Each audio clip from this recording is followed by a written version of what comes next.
Hello and welcome to this episode of Trash to Track. In this episode I'm going to be looking at this Bachmann WD locomotive that I've had for myself in storage for a couple of years now. Prior to that it was owned by a friend of mine, his late father. I bought a couple of items off him when he passed away. So this WD, complete with its blue ribboned logo there and the accessory packs all in complete order there, hasn't ran for the best part of probably 15 to 16 years. So I wasn't going to do a video on this. I started filming for something else, but it became apparent that this WD, although it looks in very good external condition, was in dire need of a service and, well, basically repair, having been stored for so long. So this may serve as a lesson to people that have Bachmann locos in storage. Overall, the model doesn't look to be in too bad a condition. The wheels are actually quite dirty there, and the model is quite dusty. Also, one of the logos on the tender has faded. I believe this may be due to sun damage. I'm just connecting them together there to make sure everything's okay. And now we're going to give this loco a quick battery test. So placing it on the track, we put the battery there and you can see it is trying to run. There is some signs of life, but it's not doing a lot. It will go with the help of a push. But other than that, this WD appears to be quite dead. So let's crack this open and see what we're dealing with. I'm also going to digitally fit this in this video as well. So the first thing I do is dust off all that dust that's collected on it over the years. And now we're going to start by removing the body. Now the first thing to do is to remove this front pony truck here by undoing this rather large screw. That comes out. You have to remove this spring piece of metal off the lug there and also retrieve the screw. And then to remove the body shell on the WD, you have to remove this small screw at the front here. There is also a screw at the rear underneath a detailing part that's been fitted. I have to just gently prise this out with those tweezer-nose pliers. And then there's a third screw holding it together, and I had to consult the internet as I didn't realise this. But this screw in the middle here also has to be removed, as this goes through the chassis into the die-cast weight in the boiler. Now with a little bit of persuasion, oh yes, do not forget that if you do this on a WD, you have to remove those handrails as well. Now with a little bit of persuasion, this chassis will come out. Now it took me a while to get this apart, and it became apparent that some of the old lubrication had gone solid and was acting a bit like a waxy type glue on the top there. So I had to get a small flat bladed screwdriver just to prise that off.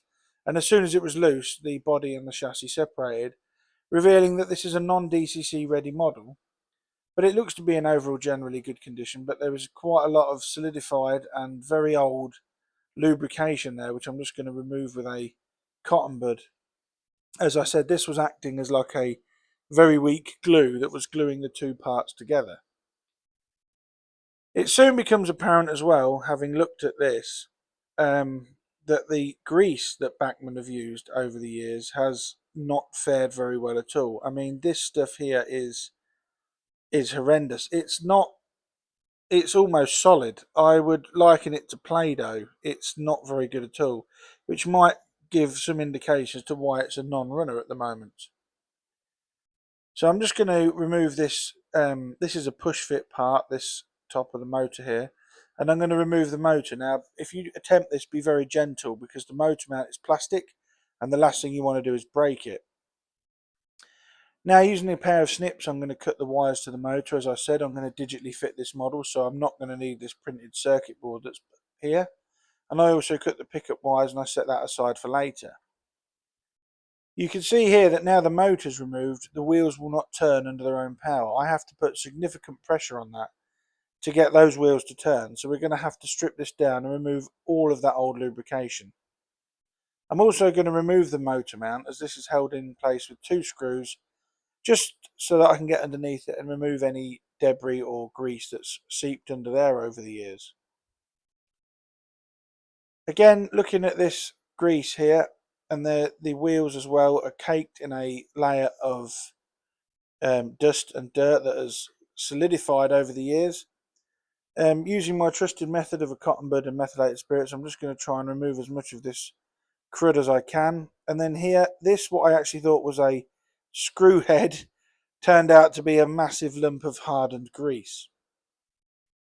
So I've turned the chassis upside down now, and I'm going to remove the last two remaining screws that remove the chassis keeper plate and hopefully give me access to the axles.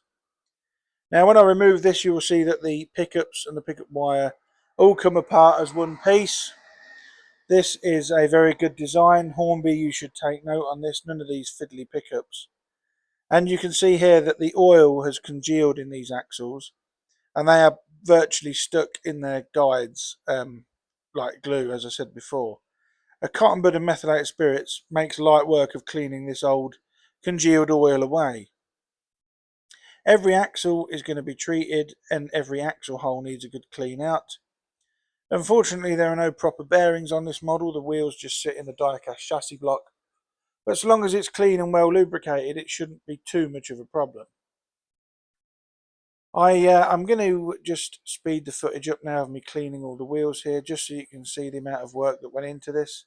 Every single axle was virtually stuck into the die-cast chassis, as I said, and I went through a copious amount of cotton buds and methylated spirits cleaning this model up. The third axle from the left there, the one with the cog on it, the drive axle, that needed particular attention, as there was a lot of hardened grease in and around this that was actually preventing the cogs from moving. So as you can see, I'm just wiping it out there, so it's not a very good camera angle. But then I spent a good 15 minutes with a cocktail stick fishing out all the hardened grease. I mean, there's some more there on the end of this cocktail stick. It really is nasty stuff, and I really do recommend that if you've had any Bachmann locos in storage for the past 10 years or so, to open them up and have a look, or send them away to be serviced, as this hardened grease will eventually burn your motor out, as the motor is fighting against basically a solid wall of grease. Once it was all removed, I'm going to give the chassis a good clean out with this WD-40 contact cleaner. And whilst that contact cleaner evaporates, I turn my attention to the chassis keeper plate and clean up all of the pickups. And this cog well here is also full of grease, so that all had to be cleaned out. And then I give all of the pickups a clean and realign them if needed. Working on the pickups like this, as I said before, is a joy. They're none of those fiddly, horrible pickups that I've had to endure on Chinese-made Hornby models. I've also got to clean all the grease out of the motor worm gear, and once that's clean, I'm going to give the motor a test with the battery on some leads, and it fires into life straight away, which is good. That means the motor hasn't suffered any ill damage trying to turn the cogs through that solid wall of grease, and we can reuse it. I also use a cocktail stick there just to clean any grease from the worm teeth. Just upending the chassis now without the keeper plate on it, having cleaned it, you can see now how much more free rolling that is. That is a joy compared to what we started with. Now all the old oil has gone. As it's all been cleaned with contact cleaner, I need to replace the lubrication, so I'm just here oiling each of the axles. And then what I'm going to do is I'm just going to put some of this silicone grease on that center, put some on the wheel tread there, on that center cog, and then turn the wheel so it gets spread through the drivetrain. That contact cleaner will remove any lubrication, so it's important that you replace the lubrication once the contact cleaner has evaporated. Once that's all done, the chassis keeper plate is put back in and the pickup wires are fed through the hole in the die-cast chassis, and then the two screws are replaced to hold it in place. And it's interesting now that the keeper plate's back in place, the wheels are not turning as freely again, and that is because of the friction between the pickups and the wheels. There are 8 pickups on this model, and I'm just checking now to make sure they're all in alignment. However, it is a lot more free turning than it was.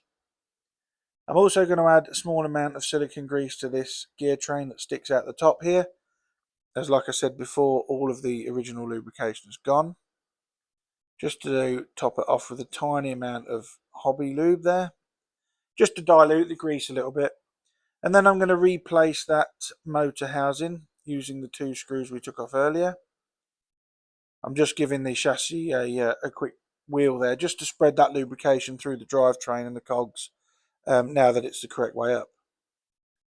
Once the motor mount's back in place, I'm going to clip the motor itself back in, again being very careful not to break the plastic. And you'll notice that I've actually put the motor in upside down to what I took it out, so that the motor terminals are actually facing upwards. This is to aid in soldering when I fit a decoder to it. I've now wired up the controller leads, and you can see there that the motor is able to turn all the wheels with no problem at all. I didn't actually turn the worm gear after I put some grease on it there, and it did fly off a little bit.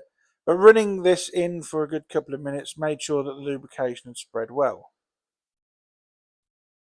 Here I am just trimming the pickup wires here and removing the wires off the motor, ready to fit the DCC decoder. And initially I did put that motor cap piece back on that was an easy push fit. But in the end I didn't need it, and you'll see later that I remove it when I actually fit the decoder. Once the wires have all been sorted out, this is that motor cap piece that I actually put back in that I was just talking about. This proved to be not needed, as the decoder and that would not fit back in the body shell. The decoder is now wired up. I didn't bother showing that, as I've shown that in multiple videos before. But it's very simple for this model. Red and black wire off the decoder to the pickups, and orange and grey to the motor terminals. And using a DC power supply just to test that the electrics are working, I can now get the wheels spinning and give them a thorough clean, first with a fiberglass pencil, and then with a cotton bud soaked in methylated spirits, as you will all know by now. I also give the wheel backs a thorough cleaning and remove any trace of dirt off these wheels. Now that we've done the wheel cleaning and rebuilt the chassis, I'm just testing every wheel here individually to make sure that each individual pickup is connected to the wheel and conducting electricity as it should. And there we have a DCC fitted and fully rebuilt WD chassis. So next thing to do is to attempt to put the body shell back on, and this was quite fiddly. There is limited room. I should have used a smaller decoder in hindsight, but holding the decoder and the pickup wires on the top of the motor like that, it was a case of gently pushing the chassis and the body shell back together, and they will go back together, but as I said, you have to be gentle to make sure you don't break any wires. And then just simply push in like that. Once the body shell is back on, I just give it a quick battery test to make sure none of the wires have been snagged or broken. And then I replace first off that centre long screw that we took out last. This screws through the chassis plate, as I said, into the die-cast boiler weight. I then replace the screw underneath the cab floor where the detail piece was. But it is imperative, I actually forgot, put the tender drawbar back in, otherwise you're going to have to undo the screws. So I had to loosen the screw off, put the tender drawbar back in, and then retighten that screw. Now it's in the loco cradle. I'm giving the front pony wheels a good clean with the cotton bud soaked in methylated spirits, just to make sure that all of the wheels are clean.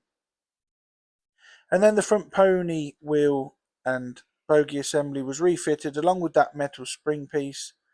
And lastly, that large screw we took out to release the pony wheels. Whilst it's in the loco cradle, I'm going to take the opportunity to fit those detail parts that are in the box, starting with the brake rigging detail.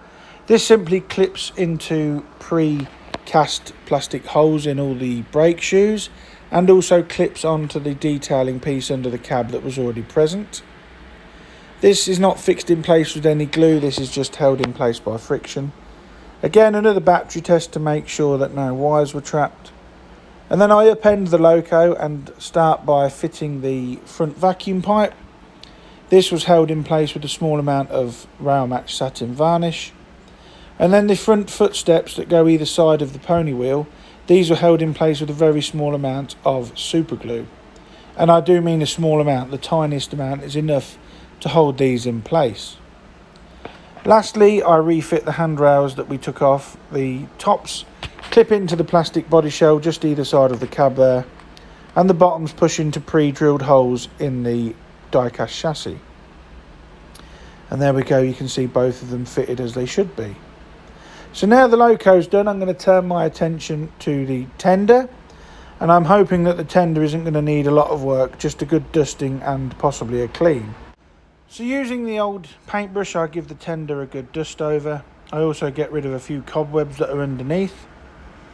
And then again, using satin varnish, I fix the vacuum pipe to the rear of the WD's tender. I then get a old scalpel that I've got in my toolbox, which is quite blunt now, and I'm going to just remove this tender coal piece here, as I've noticed that it is a separate moulding. However, it is quite tight in there. These were made so that you could remove them, and then it will give you an open tender that you can fit real coal to, which I may do in a future video when I detail this WD up. Although its life will be working on a preserved line, so I'm not going to give it too heavy of a weathering. So I'm going to refit the coal load there just for safekeeping, and then I upend the tender into the loco cradle and give the wheels a thorough cleaning, as they are quite dirty. And that is bringing this rebuild to a conclusion. I'm happy to have reactivated this loco. It has been in my cupboard for a few years now, waiting to be reactivated. I do like these WD locomotives. They were nomadic after the war. They spent time abroad in Egypt and Africa. And there are a couple preserved in this country, although I don't believe there's any actually running at the moment.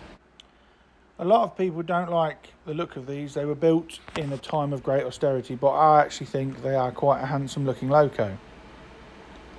If you've got an engine you'd like to see featured on a future episode of Trash to Track, please email me at dansmodelrailways@gmail.com, and we'll have a look at getting it sent over, and who knows, it may even feature in an episode all of its own.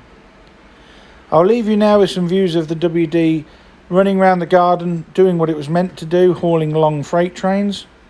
And I'll catch you again in the next video. Thank you all so much for watching. Bye for now.